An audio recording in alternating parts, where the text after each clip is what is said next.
Welcome back to Face the Nation. Republicans have full control of Congress, although their majority is small in both chambers.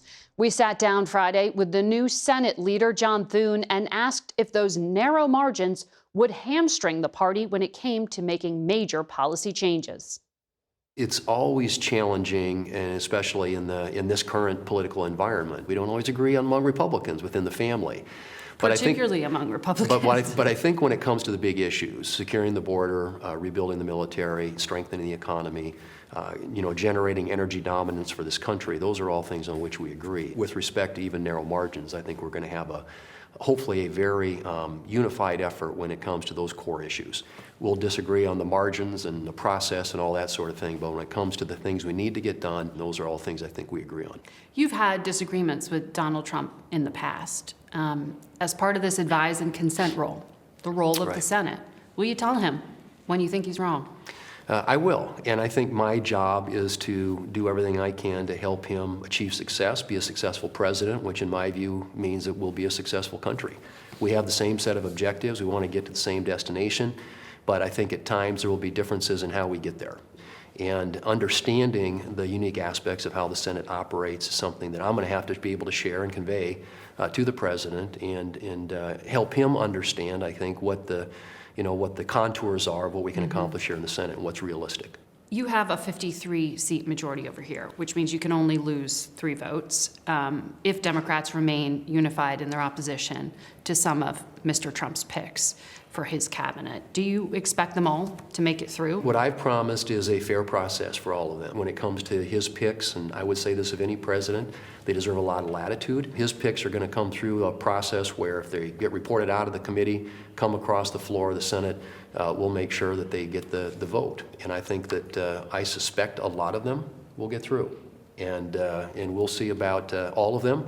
Remains to be seen, but I think that's why we have the process. Adhere to that process and give all of these nominees an opportunity to make their case. You've said you have to see if Democrats play ball or not, but you don't need Democrats to get these through. So does that mean you already know some of your Republican senators won't vote to confirm Kash Patel at the FBI or Pete Hegseth at the Pentagon? We don't have, at this point, I don't think, clarity on that. I think these are nominees who are new enough. They've been going around and conducting their meetings, which I think, frankly, have gone very well, but they still have to make their case in front of the committee.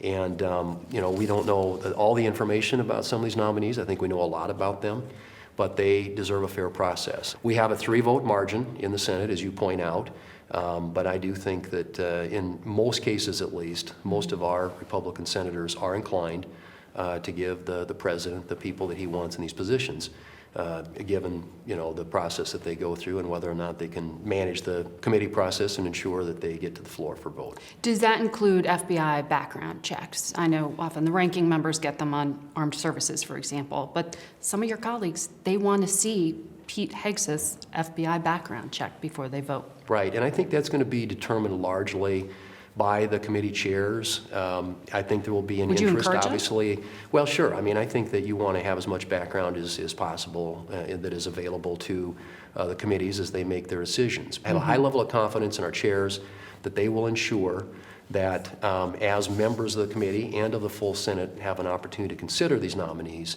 that they've got all of the information available to them that they should have. I want to ask you about what you need to get done policy-wise as well in terms of providing the president with the funding to execute on some of his big goals. Right.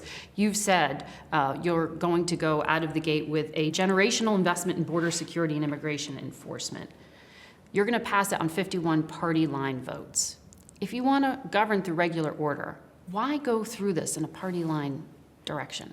Well, it's one of those issues that has become incredibly divisive for the country, and there aren't very many people left in the middle.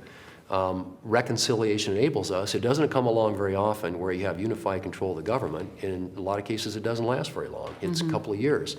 The Democrats provided a template in the last couple of years for how to expand the scope of what's available to get done through the reconciliation process. It's the only process in the Senate that enables you to enact legislation with a 51 vote threshold as opposed to 60. Right. And so immigration, But it's out of the border, gate saying we're not going to work with Democrats. well, I'm not saying what they came out of the gate. They had their first reconciliation bill done in 4 weeks, coming out of when they got the majority. $2 trillion Well, and with they the COVID spent bill, and you didn't like it. $2 trillion You and then faulted them for using another trillion with the reconciliation. IRA. Exactly. It would be ideal if we could figure out a way to do things at the 60 vote threshold. And there are a number of things we will. We think that a generational investment in the border is necessary given where we are after the last 4 years of what I think is a very failed Biden-Harris border policy. There are 1.4 million people here with deportation orders Right. of removal against them.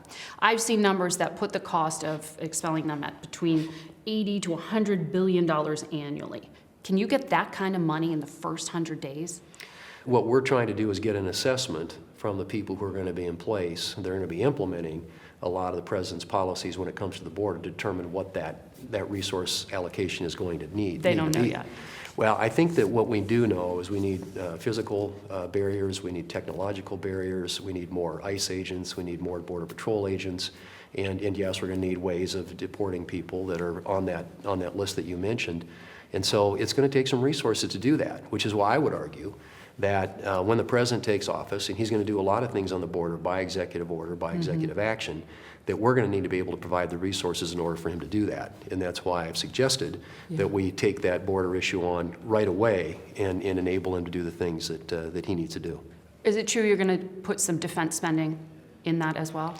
Well, I think one of the things that we always argue about around here is the amount of money that we need to spend on defense. If you look at every Biden administration budget, there wasn't a single one of them when it came to military spending that kept up even with inflation. So we have a military readiness in this country. You know, we have the Defense Commission Strategy Group that comes out with a report all the time and tells us we are dramatically underfunded relative to countries like China, and that we don't have the capacity. Issues, right? Well, and we don't have the capacity and the capability to do what needs to be done to protect the country.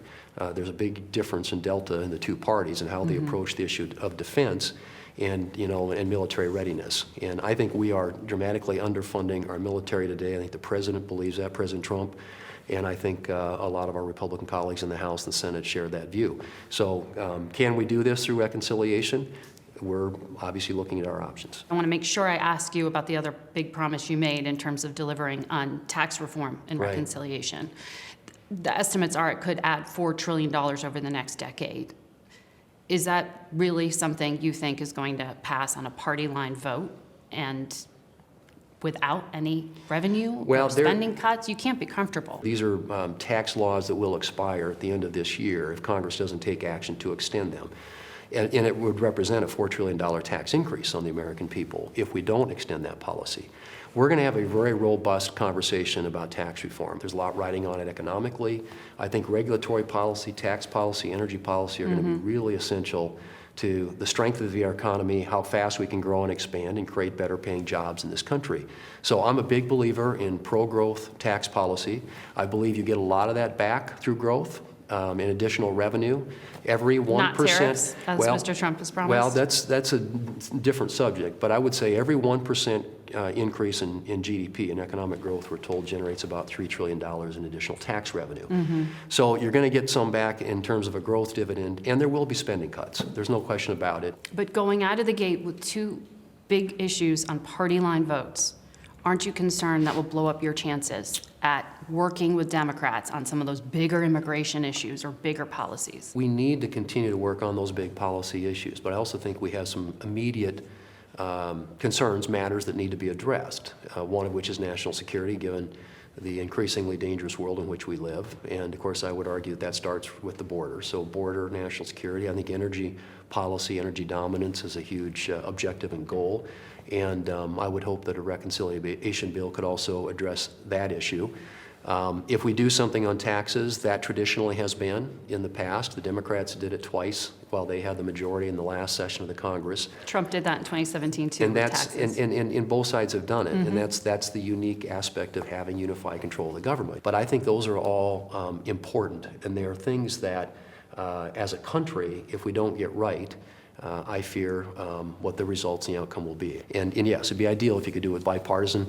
I hope that there are some Democrats who would vote for some of the tax policies that we have, but I'm not expecting that at the moment. You can see the full interview on our website and YouTube channel. We'll be right back. President-elect Trump has promised to seal the southern border, where illegal crossings are now at a 4-year low. CBS News immigrations and politics reporter Camilo Montoya Galvez has more from both sides of the U.S.-Mexico border. This has been a proven deterrent. Along the U.S.-Mexico border, our drone captured a group of migrants, including young children, trying to enter the country illegally. But they were unable to get past a razor wire set up by the state of Texas. Some people may look at this and say, this looks like a war zone. The tactic behind all this optic is doing what it just did right now. It prevents them from coming over illegally. Texas credits its aggressive efforts for the current 4-year low in illegal border crossings. The Biden administration attributes that drop to asylum restrictions, Mexico's efforts to stop migrants, and a phone app known as CBP One that allows up to 1,500 people per day to schedule legal crossings. But on the Mexican side of the border, we found a bottleneck of people desperate to enter the U.S., awaiting the appointments under the app. President-elect Trump has vowed to shut down the app, expand border restrictions, and conduct mass deportations. Here in this food pantry in Ciudad Juarez, Mexico, migrants from across Latin America can get food, water, basic necessities, clothing, and legal services. But now the concern is that the incoming Trump administration could derail their plans to make it into the U.S. Food pantry director Cristina Coronado worries Trump's plan to shut down the app could backfire, prompting more migrants to cross into the U.S. illegally. There's a lot of uncertainty. Anxiety, too. Haitian migrant Migueli Nelson uses CBP One every morning, hoping to get her daughter a golden ticket into the U.S. Everything you're doing now is for your daughter to have a better future. Yes. That's all you want. Whether that future will be in the U.S. is still to be determined. That's our Camilo Montoya Galvez reporting. We go now to Tom Homan. He will serve as Mr. Trump's border czar, and he joins us this morning from Naples, Florida. Good morning to you, sir. Good morning. Deportations are now at a decade high. They were at the end of 2024, nearly 300,000 people deported by the Biden administration. The incoming administration has promised the largest deportation operation in history. What's the number? What's the measure of success? Well, let's talk about this administration, what they claim is a huge deportation number this year. Actually, if you drill into the numbers, about 80% of those numbers were actually Border Patrol arrests that the enforcement move operation of ICE processed and moved back across the border. They weren't internal enforcement arrests. If you look at the historic number of illegal entries the last 4 years, ICE, Immigration Customs Enforcement, has the lowest number of deportations in the history of the agency. So they're playing a numbers game, just like they play the numbers game and the number of people coming across the border. Okay. So even though they claim we got the highest number of deportations, look at those deportations, who actually made those arrests, who actually removed those people. It's not ICE. Okay, it's still a higher number than the Trump administration, but I want to ask you, for the incoming Trump administration, what's the measure? It is not deportations at the border. You're saying you are going to measure success by people who are already internal in the country to deport. That's how you're going to measure it. And what's that figure? Well, again, let's get the numbers straight. You say they're higher than Trump administration. It isn't about how many get deported, because Trump had illegal border crossings at a 45-year low. So of course removal is going to be lower. The number is how many were released into the United States that are now in the country illegally. Under Biden administration, we have millions of people released in the United States who have lost their hearings, and we have millions of people that are released in the United States despite a statute saying that you cannot be released in the United States without proper documentation. You shall be detained. So you can compare the numbers of deportations under Trump versus Biden, but when you consider a 45-year low in crossings, of course the number of deportations is going to be lower, because we don't have that population to process and deport. Okay, well, I'm just trying to measure success going forward. For day one, help us understand what the plan is. You know, a number of industries in this country hire undocumented workers because they are cheap labor. On day one, are you going to restart raids on work sites, on construction sites? The President Trump's been clear, as I've been clear from day one, that President is going to concentrate on public safety threats and national security threats. And have you heard from your previous segments, we have a huge national security issue in this country. The southwest border has become the biggest national security vulnerability we've seen in this nation. FBI Director Wray agrees with me. We know there's people in this country who pose a national security threat. They've arrested a record number of people on the terrorist watch list, a 3,500% increase in people on the terrorist watch list being arrested at the border. We got over 2 million known gotaways. We know 2 million people crossed the border, weren't arrested, weren't vetted, weren't fingerprinted. So you got to ask yourself, why did 2 million people pay more to get away? Why didn't they pay less, turn themselves into Border Patrol, get a free airline ticket to the city of their choice, get a free hotel room, get 3 meals a day, get free medical care? I'm not disputing that it is a hemisphere-wide crisis. We're talking about how you're going to deal with it. That's why I'm asking you, when you say criminals, does that mean you are going to go into already existing prisons at local level and deport people who are in those prisons? Are you going to go to workforces? I mean, how do you know where the criminals are, I guess is the question. And if they're working at a work site, are you going to show up to surprise them? Well, look, we know where a lot of the criminals are. ICE they're great at this work. We know where some are, but they simply haven't been able to go arrest them because of Secretary Mayorkas' priorities. It handcuffed ICE. So we know where a lot of criminals are. They've been prevented from arresting that we're going to arrest starting day one. As far as being in jails and prisons, we would love to work in local jails, but sanctuary cities won't allow us into those jails. It's much easier to arrest a public safety threat and the safety and security of public jail than out in the street, because the officer is safer that way, the alien is safer that way, the community is safer that way. But sanctuary cities who continues to release public safety threats back in the community, to the immigrant community, it puts that community at greater risk of crime. And here's what's going to happen when we go to the community and find that person, find that criminal alien, he's probably going to be with others will have to arrest. So it's not safe for the community, not safe for the officers, not safe for anybody. Let us arrest a bad guy in the jail cell where you chose to arrest somebody and put him in a jail cell because obviously he's a public safety threat. Okay, what you just said in there, it sounded like you were talking about collateral arrests. So you're going to target people you know are criminals, but if they happen to be living in a house where there are other undocumented people, you're going to sweep them up too. That's what I think you were just saying there. I wonder how you're going to parse out some of those collateral arrests. For example, will dreamers be protected? Donald Trump has said he wants to work with Democrats to protect them and give them status. That takes a long time in Congress. What do you do in the meantime? How do you make sure they're not caught up in a dragnet? Look, every person ICE arrests, they do what we call a fugitive operations spreadsheet. They know exactly who they're going to arrest. They know exactly where they're probably likely to find them, and they have a lot of information on that arrest. Other people that are there that may be illegal, they'll handle by case basis. Okay. The concentration, I want to be clear, on some public safety threats. If more agents in the jails means less agents in the neighborhoods. That's why I'm pleading with sanctuary cities. Let us in the jail to arrest the bad guy. That way you're not forcing in the community.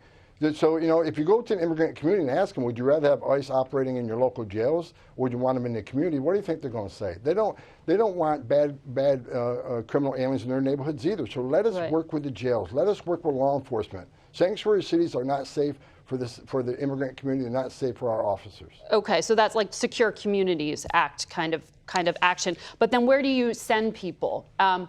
Because some of these countries like Venezuela don't accept deportations right now. Mexico's president indicated her country might be willing to receive non-Mexican migrants who are deported. How does that work? Does the U.S. pay Mexico to then ship those people off somewhere else? Well, first of all, we got President Trump coming in the Oval Office, and he's proven during his first administration his leadership on illegal immigration was a game changer because, for instance, El Salvador wouldn't take back MS-13 members when I was the ICE director. It took President Trump 48 hours to get El Salvador to take back their criminal aliens into their prisons. And Mexico didn't want to do the Remain in Mexico program, but President Trump was able to get remain in Mexico, established in Mexico. He was able to get Mexico put military in the southern and northern border. President Trump's a strong president. This administration has not forced these countries to take them back. And we have what we call a third safe country. We already have countries talking about taking back people from other countries. If for instance, Venezuela don't want to take their people back, there's other ways we can do it. There's other countries be willing to accept them. We're hoping that President Trump will work with Venezuela, and like he did with Mexico and El Salvador, and get these countries taken back. If they don't, they're still going to be deported. They're just going to be deported to a different country. We're not going to be held up on removing public safety threats in this country. We got to put the safety of the American people first. We've had too many young women murdered and raped and burned alive by members of Venezuelan gangs. They need to be a priority under this administration. They're going to be a priority starting day one, and they will be deported. We will stay tuned for the details. Border Czar Tom Homan, thank you for your time. We'll be back in a moment. Yesterday marked the beginning of a series of public remembrances for former President Jimmy Carter, who died last Sunday at the age of 100. Mark Strassman reports. A moment long in the making for those who served for so long. Jimmy Carter's Secret Service detail, present and past, escorting his casket to the presidential hearse. Plains is a tourist town, and President Carter is our favorite son. He has molded this town. This is the end of an era here in Plains. Jimmy Carter was their friend, their neighbor, this small community's identity. He was everything that America should have been, and he really meant a lot to people around here. Outside his boyhood farm, a bell tolled 39 times. Present. Saluting America's 39th president. At the Carter Presidential Center in Atlanta, Marines carried in the casket. Jimmy Carter will lie in repose through Tuesday morning. 5 more days of remembrances will honor a former president and globetrotting humanitarian. He was held up and propped up and soothed by an amazing woman. And the two of them together changed the world. Starting Tuesday morning, America's final salute will shift to Washington, D.C. for 2 days of remembrance. That was our Mark Strassman reporting. Be sure to tune in to CBS News for our coverage of America's farewell to Jimmy Carter. On Tuesday, the former president will lie in state at the U.S. Capitol, and on Thursday, the state funeral at the National Cathedral. We'll be right back. That's it for us today. Thank you all for watching. Until next week. For Face the Nation, I'm Margaret Brennan.